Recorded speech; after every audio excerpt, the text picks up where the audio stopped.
Hello everybody. This is going something which I want to talk about, a hypothesis I have been thinking about. I noticed others who thought about it, obviously, in this topic. So for the title, it's not a situation. For example, when Christopher Hitchens says religion is man-made, even the men who made it cannot agree on what their prophets or redeemers or actually says or did. That is something in which, yes, that's it. But I was thinking, you know what? I was thinking I should think about it myself, right? Get my own positions and think about it in the best theoretical lens. Because if I do it that way, I can then at least approach it without just parroting others. As authenticity is something I do like to do here on my channel to some degree, even though it's not the most authentic thing entirely on the surface, my reasoning is my own reasoning. Anyway, let's move on with it, shall we? I'll be framing it into three angles, and different angles.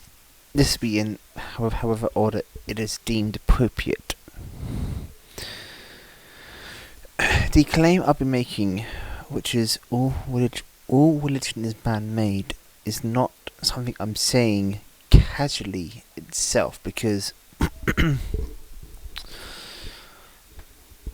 as much as some people think, the prospect of it does impact, because often the foundational stuff surrounding religion is about a creator being, and if you can answer that, to a lot of people that answers the question of creation and how we are and what we came from. So that is why I think this, in a way, religion does matter, even if you are not religious, because a lot of people are religious. So, the first major introduction I'll be going into with this is that religion, and I would say spirituality as well, in a sense, is fundamentally the same vessel for the same end, which is ultimately, in a way, control. It can be positive or negative control in equal measure, so it doesn't really hugely matter the type of control, but what matters more is the control itself, wherein the dynamics of it exists surround hierarchical control bases. To explain why I think that, let's talk about it from a realistic sense. And this is why I give more grace to paganism as a religion than I do Christianity and Islam and stuff like that. Because the foundations of paganism isn't entirely off in all senses. I mean, it kind of is, but it's not entirely off. Is it the best thing out there? No, not really, but is it more rational on the surface than paganism? Yes. Then is rational on the surface than Christianity and other Abrahamic religions? Yes, that's correct. So, back to the point. Control. Control is something which is needed to be done often in terms of if you want to maintain a certain power or prestige over something in a sense of morality, positioning, or power projection. Something is easier to explain and justify if you have a credibility behind it. Propaganda has always been made by humans, be it ancient period or modern period. So it's not just like suddenly there's propaganda. No. propaganda has always been there. It's just a matter of, well, it's just different. The different propaganda is just different propaganda in different ways and forms. And in a way, it's just a more primitive form of propaganda in a sense of you needed to push a certain agenda. And how do you do it then? You don't have mass communications, so with the lack of mass communications, the easiest way is fundamentally control people by something else entirely. If you can do that, you can control much more than that in the grand scheme of things. If you get people to believe outright that certain people are truth bearers, then you can make it a crime to go against the quote-unquote truth bearers. Make it a cardinal sin even. So what that basically means is, from a perspective, it can be understood that a lot of the religious development was done in periods where there generally was a unknowingness about stuff. So, can you fault people for not knowing anything? To the extent? No, not really, because the internet has skyrocketed the amount of information we can access now. But that's not the point. It's about the methodology you do around truth. If you do not know something, it's fine not to know. But if you do not know something itself, how do you approach it? Do you fill in the gaps with something? Do you find a way or path to know what it is? Or do you ultimately just give up and say, I just won't ever know?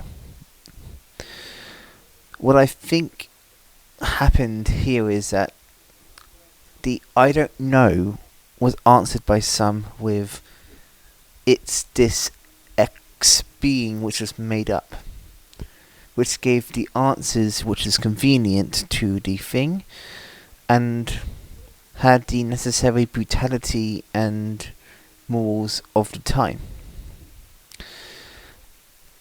Another thing that definitely proves this sense as well is that there are certain religions which never survived.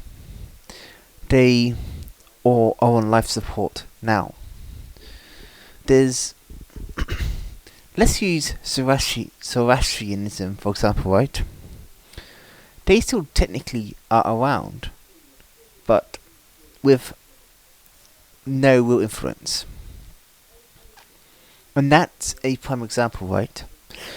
A religion can exist, but if the people themselves stop following it, then people stop following it. It becomes irrelevant. How this relates to power as well is in the sense of the sort of morals that is proposed and promoted. The sort of metrics proposed and promoted. If it was a higher power or a divine God, it could at least reveal something far more insightful than what it actually deals with. Because a lot of the religious texts themselves talk about stuff which is not really that groundbreaking if you think of it from an angle from divine insights of God. Because as gods, they are very short-sighted gods, if anything, in this context. And I do then wonder, then what is the point of pushing like very medical stuff? Of course, because even then they still could record this sort of information fine. So it wasn't a sign of something being really good in terms of like, or at least evidence of a god or divine being, would be, let's say, if something was really interesting in the sense of, let's say something was written in like 1000s BC,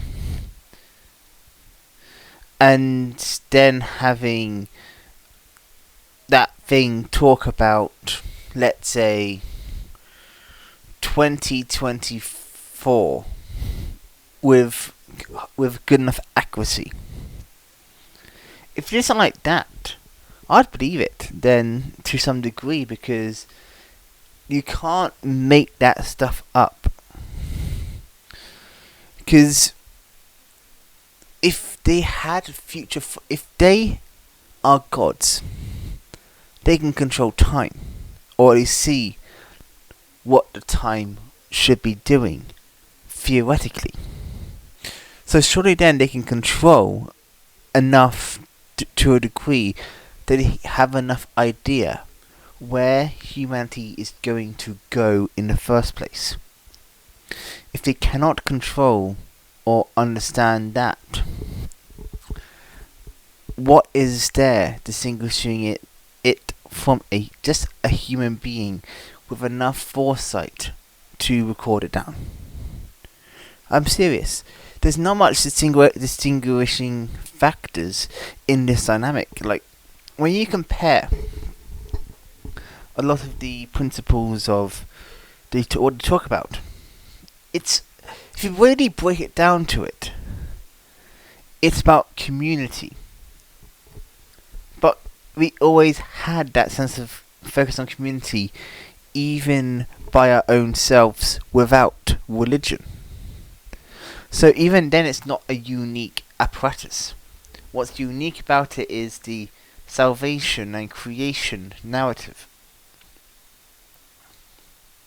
It eases people in the sense that they have a answer that is convenient. But is it the correct answer? Can't be proven, because I have to die first. But after you die, your consciousness dies as well. So, lose-lose, if you actually want to know it. So, what this basically translates to, in a real sense, is that the knowledge in a lot of the holy books isn't at all unique. Humans have always been semi-smart to a degree in terms of animals. So, as an animal, we always could have critical thinking to a good enough degree to at least have proper ways to notify, develop, and do stuff. The reason we survived, and the reason why others did not survive as a species, was because of the intellect we had as a species. We are fundamentally the biggest and most powerful animal in the world because of our intellect. Even the dumbest person is smarter than a lot of animals. And this is a lot. So fundamentally, there is that. And I think that leads into the second point, which is the whole idea of humans being God's chosen people. I think that came about due to the fact of there wasn't much opposition in terms of actual differences between other things. We didn't have any other species to deal with, or any other animals that was our true peer competitors. There was only really humans who had mastery of a lot of stuff. Of course, it was a bit of a chaotic Wild West in some areas where you had to contend with nature to some degree here and there, but in the grand scheme of things, especially so, humans dominated the earth. we dominated every aspect of what happened on Earth. So, in a way, that's where I think religion's big. That's where I think the mentality of the chosen people came from. The humanocentric policies of the mindsets of people, and how that humanocentrism affects things. It's very easy when you're basically one of the only few species which really prospered to declare yourself the chosen people and immortal people of X and Y, because if you say you are the chosen people,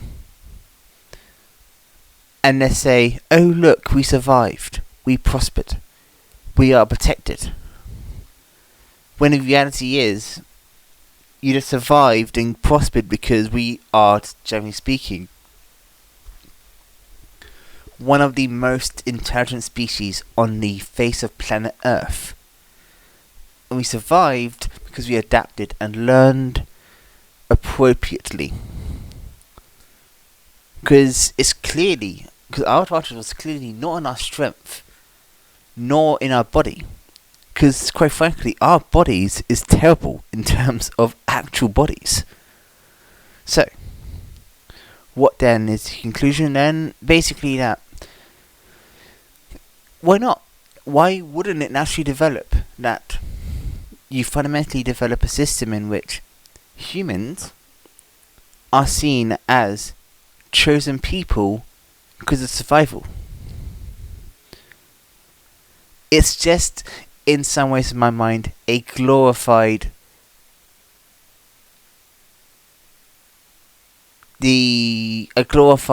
what's the term? Survivor's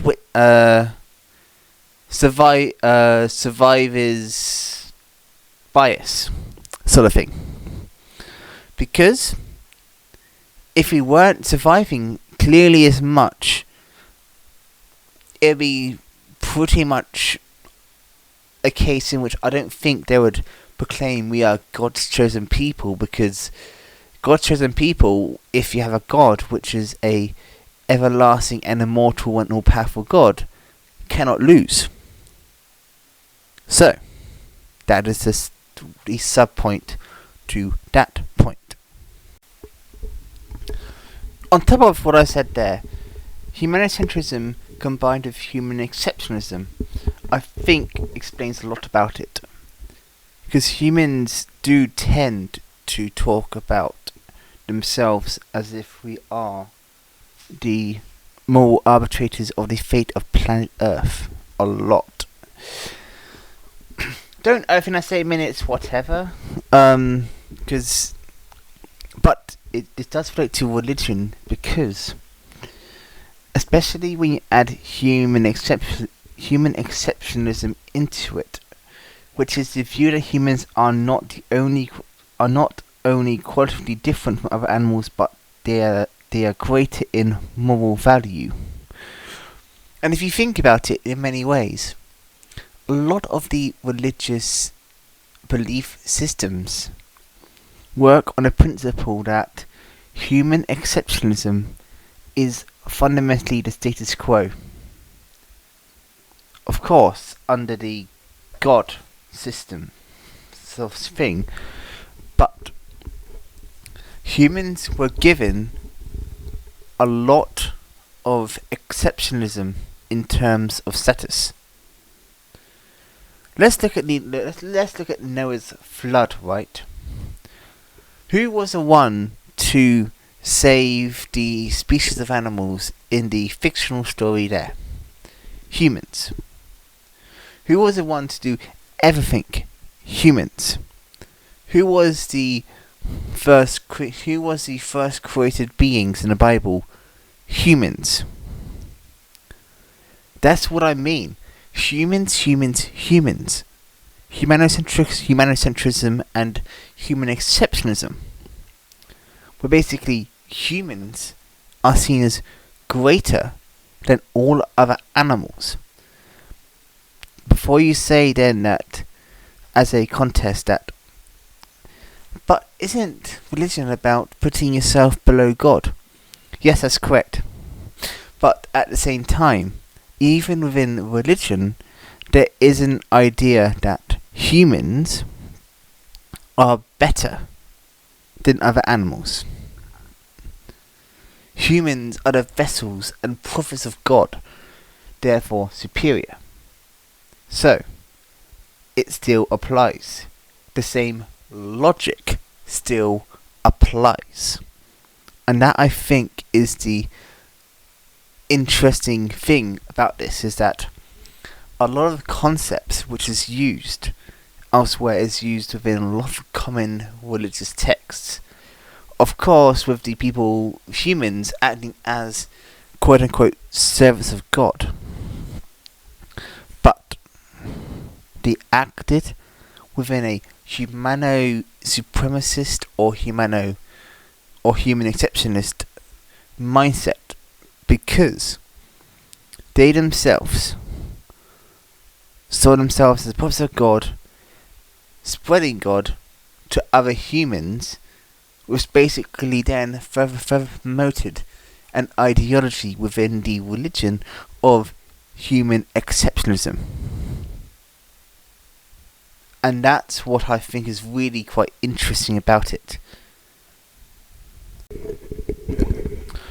An example of what I mean here is, let's look at the Catholic doctrine, because that's what I know the best. The Catholic doctrine of natural law, human law, and divine law. The hierarchy of order in that. Prime example. Natural law. The lowest of the laws, and basically created and is subordinate to divine law. Human law. Higher than natural law, but below divine law, but ultimately acting with more consciousness and free will in human law than natural law. Whereas in natural law there is nothing about the consciousness or free will in it. Whereas divine law is seen as the principle of everything is following the divine law and commanded by the divine law. But still the point is this. Look at the hierarchy, right? Even within the God framework, it's a matter of divine, human, natural. And that fits the exact framework of the philosophy around human exceptionalism. Just a modified version. It just means that humans go down one tier and God is put above in the first tier. And that's what it really changes in terms of the hierarchy. So then all that means then is human exceptionalism still applies. It still, to a large extent, even within that context. You may think that's a really, really strange 20 or so minutes to talk about divine law, human law, and natural law with humanocentrism and human exceptionalism. But I think it's super relevant to understand these things in appropriation, because a lot of the dynamics around religion is a bit like that, isn't it? Even under the worshipping dynamic, it's always going to be that way. Because animals has always been seen as part of the land, never really given much personality. It's like animals are just animals, named just under their own species, not given any indicators or uniqueness. Whereas everyone is human. But you get my point. That's why I was talking about this point, because it makes perfect sense in terms of an evolutionary thing of survivor bias to then think that, oh, we survived, let's think that we are God's chosen people. That's what basically my point of that is. I just did it in a more explained way. The other reason I think it's made up completely is because there's certain philosophies within religion which is total nonsense. So stuff which is talking about controlling people's own body and keeping it to a point of, well, let's be frank here, telling you what you can and cannot do with your own body in the name of religion. That itself is a major hallmark of human design. Because who else benefits from that aside from the very powerful entities within government at the time that they are under to regulate the population? It's a very convenient tool if you're gonna say, well, be a good religious person and don't do X and Y things. If it's perfectly aligning with your own policy and if it suppresses women or suppresses minorities, let's say. And the suppression narrative of that, I think, is really interesting, because a prime example of that is in the American Civil War, where in the Confederate States they were basically using a modified version of Christianity to basically say to slaves, work till you die and you'll get freedom in heaven. Which then means your only life that you have is basically in servitude to the white man. I will end at that, I think, because that's enough to prove my point. Just use this as a thought experiment for yourself. At the end of the day, comment below what your thoughts are on this issue. Do you have any other reasoning or opposition to what I said? Do you have a similar stance that religion is man-made but have different reasoning? Or other? I'll be interested to see it in the comment section.